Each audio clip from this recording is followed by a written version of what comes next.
So, you just died in 2026. That's it. Game over. Memories and maybe a Facebook memorial page.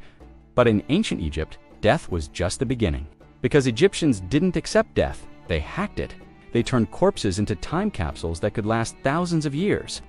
They invented a process so complex, so gross, and so effective that we can still look at their faces today.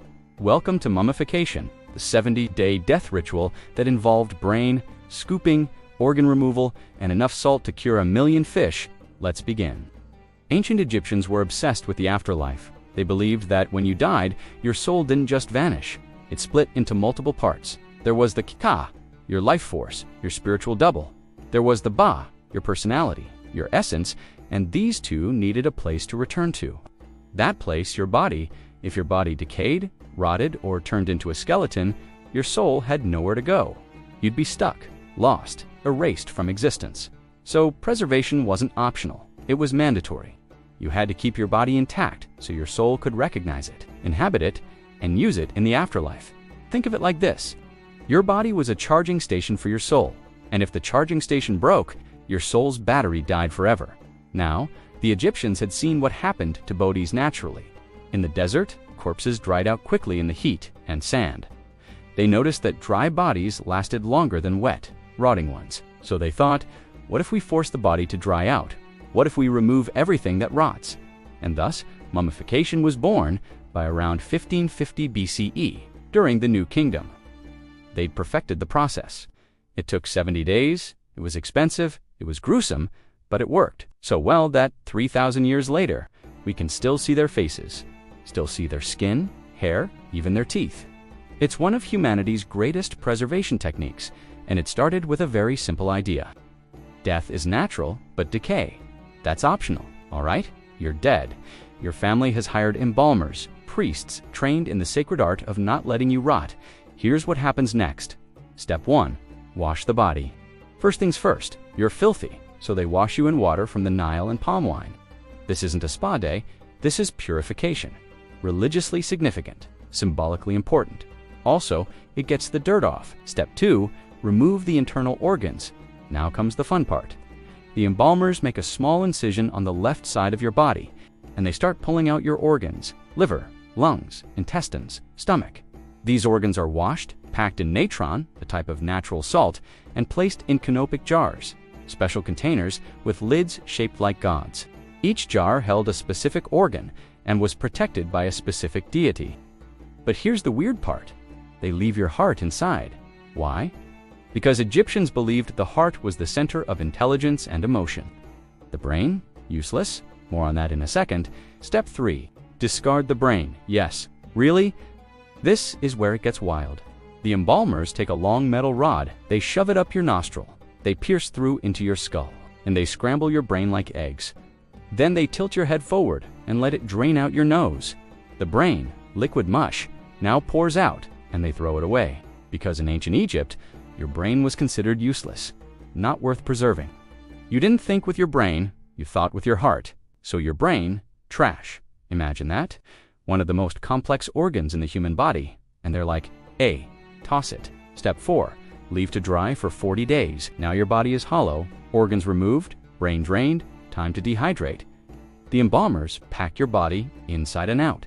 With natron, natron is a natural salt found in dry lake beds. It's incredibly absorbent.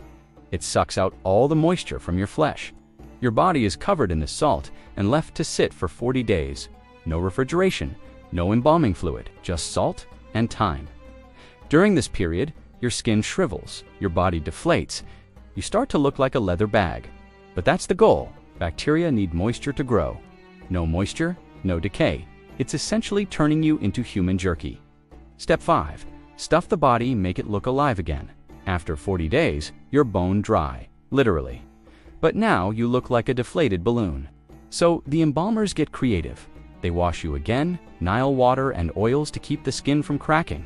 Then they stuff you. Sawdust, linen, sand, whatever they have, they pack it into your body cavity to give you shape again.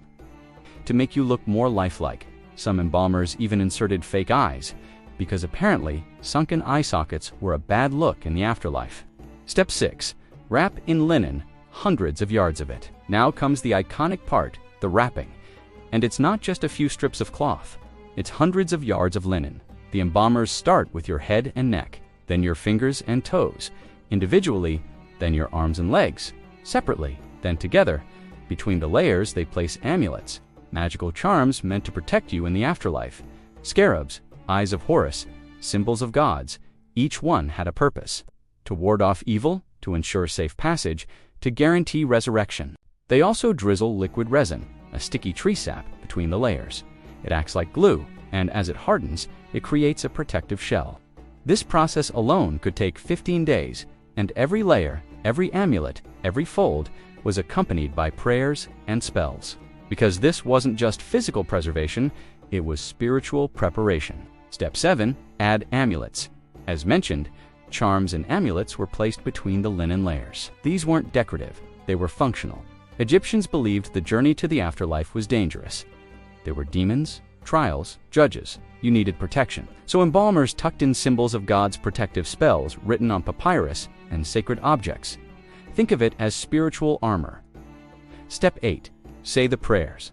Throughout the entire wrapping process, a priest, often the head embalmer, would chant spells from the Book of the Dead. These were instructions for navigating the afterlife, how to answer the gods' questions, how to avoid being devoured by Ammit, the soul-eating demon, how to ensure your heart wasn't heavier than a feather, because if it was, you failed the test and were destroyed.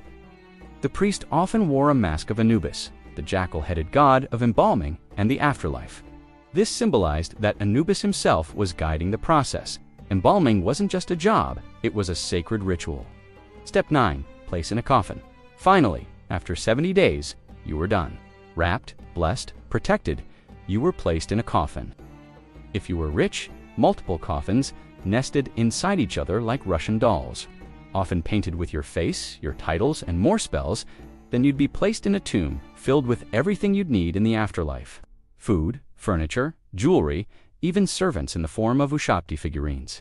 Magical statues that would come to life and do your chores in the afterlife. Because apparently, even in death, nobody wanted to do their own laundry. So that's the full mummification process. Sounds great, right? 70 days of expert care, magical protection, a preserved body for eternity. There's just one problem. It cost a fortune. The full process, with organ removal, natron treatment, linen wrapping, amulets, and a decorated coffin, was only available to the wealthy: pharaohs, nobles, high priests, rich merchants. If you were a commoner, you got the budget version. And by budget version, I mean they skipped the organ removal instead. They injected cedar oil into your rectum. Yes, your rectum. The oil would liquefy your internal organs. Then they'd plug you up, let it sit, and eventually drain it all out. No canopic jars, no preservation of individual organs, just liquefied guts. After that, they'd pack you in natron, let you dry, and wrap you in cheap linen. No amulets, no fancy coffin, no tomb full of treasures. You'd be buried in a simple grave in the desert, and if you were really poor, no mummification at all, just a shallow grave. And the desert sand would naturally dry you out. Some of these natural mummies are actually better preserved than the cheap artificial ones. So ironically, being broke might have given you better odds at eternity than paying for the discount embalming. But the point stands, eternal life wasn't equal. The rich got the deluxe afterlife package. The poor got sand and prayers. Let's talk about the people who actually did this. The embalmers. These weren't just random butchers. They were highly trained artisans. Many were also priests, because mummification wasn't just medical, it was religious. They had to know anatomy, where to cut, how to remove organs without damaging the body. They had to know chemistry, how much natron to use, how long to dry the body, and they had to know theology, what spells to recite, what amulets to place where.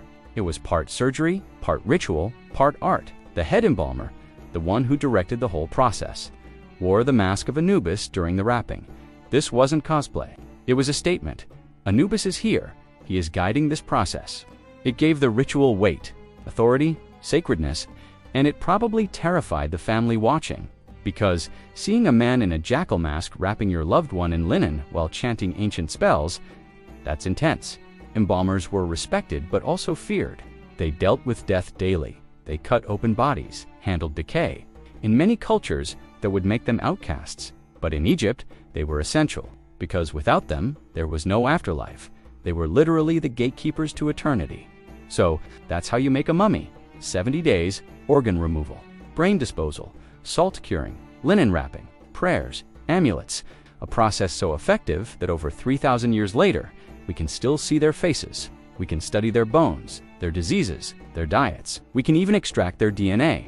The Egyptians wanted to live forever, and in a way, they did. Not because their souls are wandering the underworld, but because we remember them. We study them, display them in museums, make documentaries about them. Pharaohs who died 3,000 years ago are more famous now than most living people. So maybe they were onto something. Maybe the secret to immortality isn't avoiding death. It's making sure people can't forget you. And nothing says unforgettable quite like being so well preserved that future civilizations put you in a glass case and charge admission.